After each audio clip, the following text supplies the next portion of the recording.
श्रीमद भागवत महापुराण स्कंध चौथा अध्याय 22. पृथूंना संकादिकांचा उपदेश. मैत्रेय म्हणतात, ज्यावेळी प्रजाजन परम पराक्रमी पृथूंची अशी स्तुती करीत होते, त्याचवेळी सूर्याप्रमाणे तेजस्वी असे 4 मुनीश्वर तेथे आले. राजा व त्याच्या सेवकांनी ते सिद्धेश्वर आपल्या दिव्य कांतीने सर्व लोकांना पापापासून मुक्त करीत आकाशातून उतरून येत असलेले पाहिले.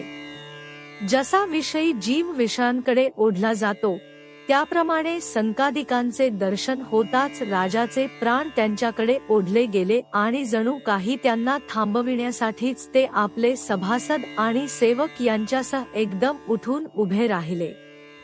जेव्हा ते मुनिगण अर्घ्य स्वीकारून आसनावर बसले, तेव्हा सुसंस्कृतात अग्रगण्य पृथूंनी त्यांच्या महिम्याने प्रभावित होऊन विनयाने मान झुकवून त्यांची यथासांग पूजा केली.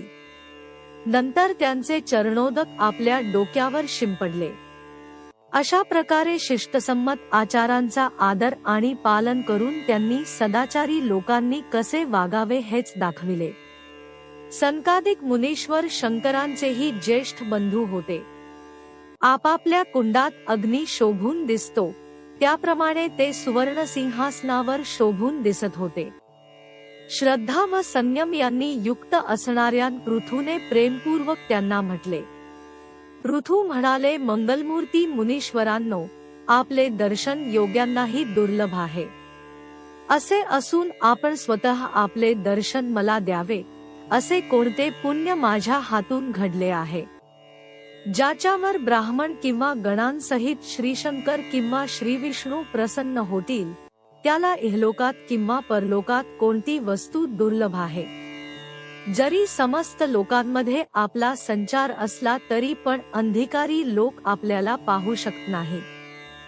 जसे या दृश्य प्रपंचाचे कारण महत्त्व इत्यादी सर्वत्र असूनही ते सर्वसाक्षी आत्म्याला पाहू शकत नाहीत. ज्यांच्या घरामध्ये आपल्यासारखे पूज्य पुरुष, ज्यांचे पाणी, धान्य, जमीन, स्वतः गृहस्वामी किंवा सेवक इत्यादींचा मनापासून स्वीकार करतात, ते गृहस्थ धनहीन असूनही भाग्यवान होत.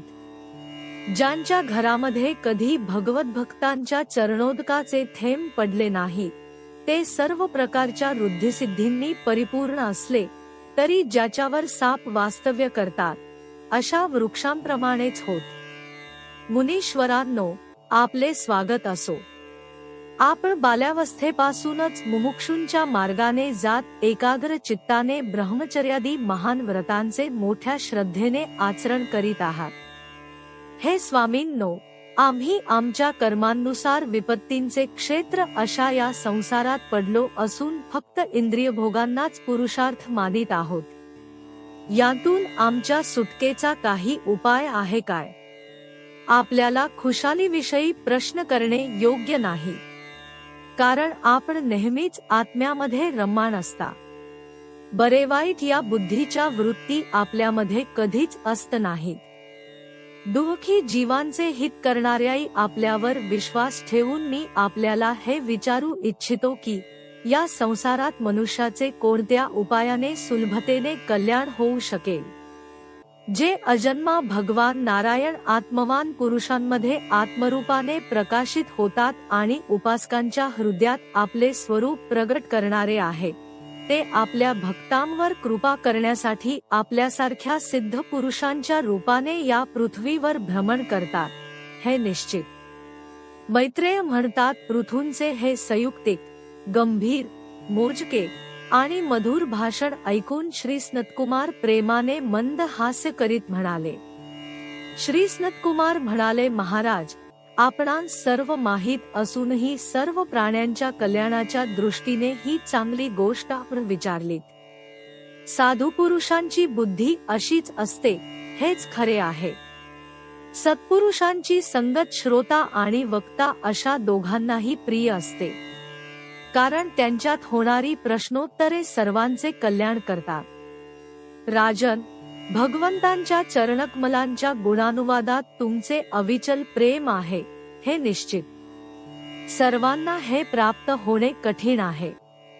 पण हे प्राप्त झाल्यावर ते हृदयातील वासनारूप मन सर्वथा नष्ट करते.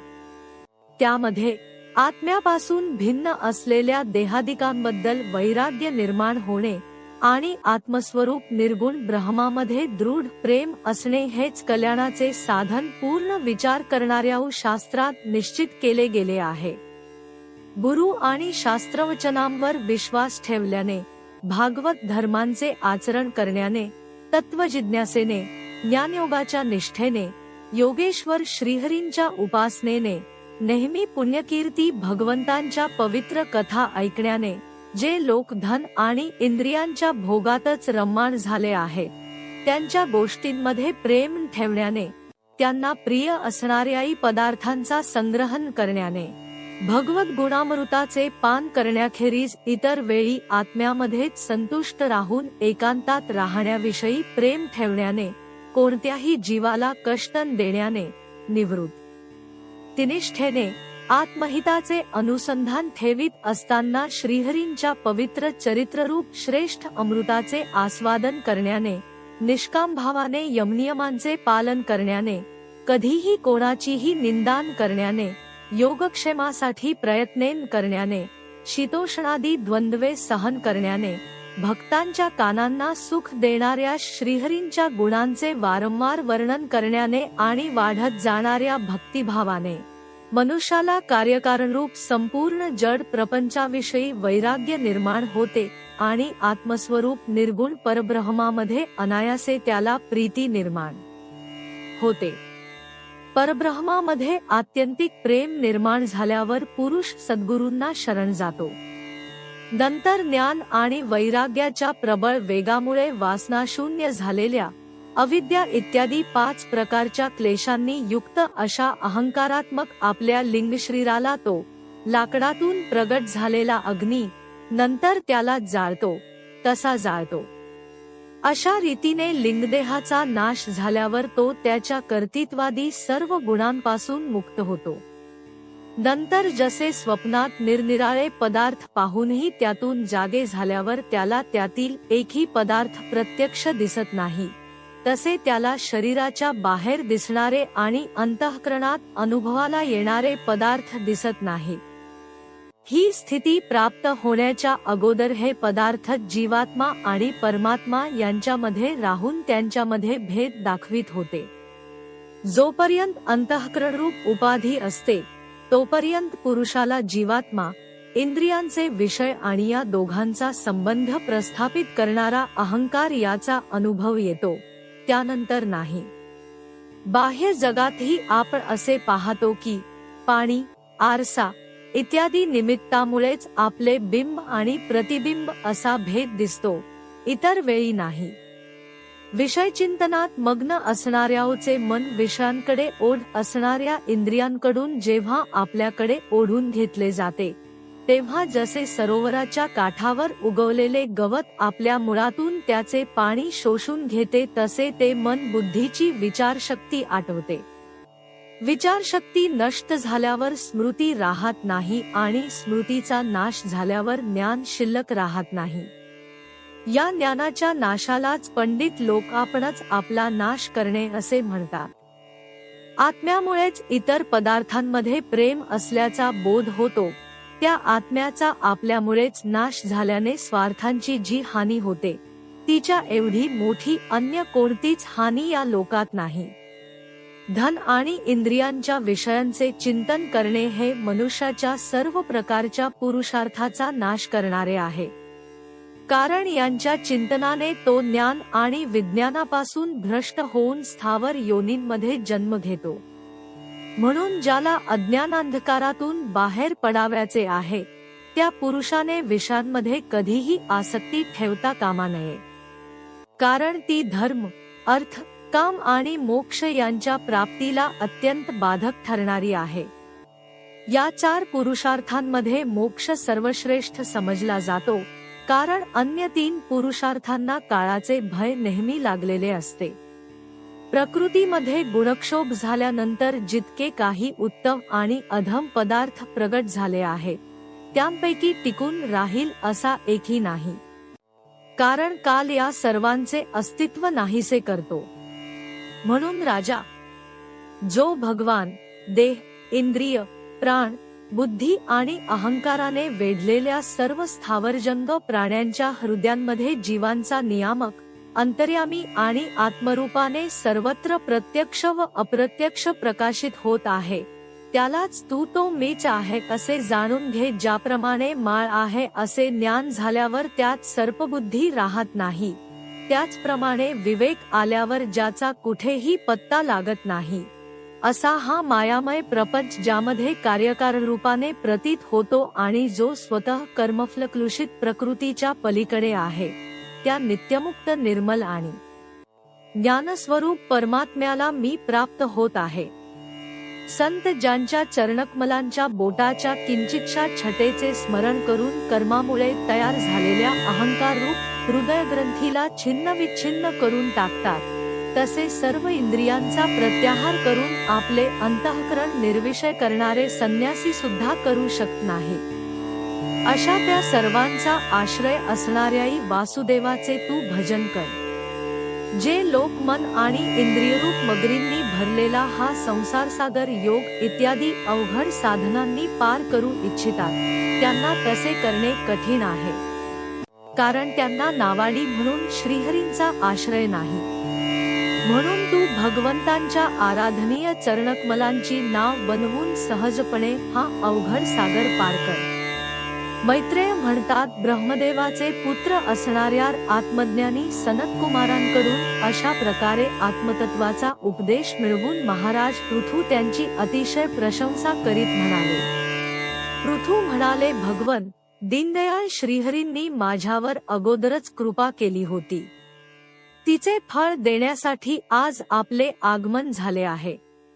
दयाळू असे आपण ज्यासाठी आला होतात ते चांगल्या तहेसने पार पाडले आहे. आता त्या बदल्यात आपणास मी काय देऊ? माझ्याजवळ तर शरीर आणि त्याबरोबर जे काही आहे तो सर्व महापुरुषांचाच प्रसाद आहे. ब्रह्मन, प्राण, स्त्री, पुत्र, सर्व प्रकारच्या सामग्रींनी भरलेले हे राजभवन, राज्य, सेना, पृथ्वी आणि खजिना हे सर्व मी आपल्या चरणांवर समर्पित केलेले आहे. वास्तविक सेनापतित्व, राज्य, दंडविधान आणि लोकांवर शासन करण्याचा अधिकार वेदशास्त्र जाणाऱ्या ब्राह्मणांचाच आहे. ब्राह्मण आपलेच अन्न खातात, आपलेच वस्त्र नेसतात आणि आपलीच वस्तू दान म्हणून देतात. दुसरे क्षत्रिय इत्यादी वर्ण त्यांच्याच कृपेने अन्न वगैरे मिळवितात. आपण वेदांचे जाणकार आहात. आपण अध्यात्मतत्वाचा विचार करून आम्हांना निश्चित रूपाने समजावून दिले आहे की भगवंतांची कोणत्या प्रकारची भक्ती त्यांना प्राप्त करण्याचे मुख्य साधन आहे. आपण अत्यंत कृपाळू आहात. म्हणून आपल्या या दिनोद्धाररूप कर्मानेच आपण सर्वदा संतुष्ट असावे. आपल्या या उपकाराची परतफेड कोण कशी करू शकेल? त्यासाठी प्रयत्न करणे म्हणजे सुद्धा स्वतःचे हसे करून घेणे होय. मैत्रेय म्हणतात, नंतर आदिराज पृथूंनी आत्मज्ञान्यांच्यामध्ये श्रेष्ठ संकादिकांची पूजा केली. नंतर त्यांच्या शीलाची प्रशंसा करीत ते सर्व लोकांच्या देखत आकाशमार्गाने निघून गेले. महात्म्यांमध्ये अग्रगण्य महाराज पृथू त्यांच्यापासून आत्मबोध प्राप्त करून घेऊन चित्ताच्या एकाग्रतेने आत्म्यामध्येच स्थित राहून स्वतः कृतकृत्य झाल्याचा अनुभव घेऊ लागले. ते ब्रह्मार्पण बुद्धीने वेळ, स्थान, शक्ती, न्याय आणि धन यांनुसार सर्व कर्मे करीत असत. अशा रीतीने एकाग्र चित्ताने सर्व कर्मांचे फळ परमात्म्याला अर्पण करून आत्म्याला कर्मांचा साक्षी आणि प्रकृतीहून वेगळा मानून ते सर्वथा अलिप्त राहिले. ज्याप्रमाणे सूर्य सर्वत्र प्रकाश देऊनही वस्तूंच्या गुणदोषांपासून अलिप्त राहतो, त्याचप्रमाणे सार्वभौम साम्राज्यलक्ष्मीने संपन्न आणि गृहस्थाश्रमात राहूनही ते अहंकार शून्य असल्यामुळे इंद्रियांच्या विषयात आसक्त झाले नाहीत. अशा प्रकारे आत्मनिष्ठ राहून सर्व कर्मे योग्य रीतीने पार पाडित असता त्यांना पत्नी स्तरची पासून अनुरूप असे 5 पुत्र झाले. त्यांची नावे विजिताश्व, धूम्रकेश, हर्यक्ष, द्रविड आणि वृक अशी होती. महाराज पृथु भगवंतांचे अंश होते. ते एकटेच सर्व लोकपालांचे गुण धारण करीत असत. आपले औदार्य, प्रिय व हितकर वचन, मनोहर मूर्ती आणि सौम्य गुणांच्या द्वारा प्रजेचे मनोरंजन करीत राहिल्याने दुसरा चंद्र जणू असे समजून त्यांचे राजा हे नाव सार्थ झाले. सूर्य ज्याप्रमाणे उन्हाळ्यात पृथ्वीवरील पाणी खेचून पावसाळ्यात पुन्हा त्याचा पृथ्वीवर वर्षाव करतो, तसेच आपल्या किरणांनी सर्वांना उष्णता देतो, त्याचप्रमाणे ते करूपाने प्रजेचे धन घेऊन तेच प्रजेच्या हितासाठी खर्च करीत. ते तेजाच्या बाबतीत अग्नीसारखे असह्य, इंद्राप्रमाणे अजिंक्य, पृथ्वीप्रमाणे क्षमाशील आणि स्वर्गाप्रमाणे मनुष्यांच्या सर्व इच्छा पूर्ण करणारे होते. प्रजाजनांना तृप्त करण्यासाठी ते मेघाप्रमाणे त्यांना इच्छित धन देत. ते समुद्राप्रमाणे गंभीर आणि पर्वतराज सुमेरूप्रमाणे धैर्यवान सुद्धा होते. दुष्टांचे दमन करण्यामध्ये ते यमराजाप्रमाणे, आश्चर्यपूर्ण वस्तूंचा संग्रह करण्यामध्ये हिमालयाप्रमाणे, खजिन्याच्या समृद्धीसाठी कुबेराप्रमाणे आणि धन सुरक्षित ठेवण्यामध्ये वरुणाप्रमाणे होते. शारीरिक बल, इंद्रियांची क्षमता आणि पराक्रम याबाबतीत सर्वांच्या अंतर्यामी वायूप्रमाणे तसेच असह्य तेजाच्या बाबतीत भगवान शंकरांच्या समान होते. सौंदर्याच्या बाबतीत कामदेवाप्रमाणे, उत्साहामध्ये सिंहाप्रमाणे, वात्सल्यामध्ये मनुप्रमाणे आणि मनुष्यांचे आधिपत्य करण्यामध्ये सर्वसमर्थ अशा ब्रह्मदेवाप्रमाणे होते. ब्रह्मविचारांच्या बाबतीत बृहस्पती, इंद्रियजय साधण्यात साक्षात श्रीहरी होते. गाय, गुरुजन, ब्राह्मण आणि भगवत भक्तांची भक्ती, संकोच, विनय, शील आणि परोपकार या गुणांमध्ये मात्र स्वतःसारखेच अजोड होते. लोक त्रैलोक्यात सगळीकडे उच्च स्वराने त्यांच्या कीर्तीचे गुणगान करीत असत. या कारणाने स्त्रियांच्या कानामध्ये ते अशा प्रकारे पोहोचले होते की जसे सत्पुरुषांच्या हृदयात श्रीराम प्रविष्ट होतात. स्कंध चौथा अध्याय 22 समाप्त. हरि ओम तत्सत.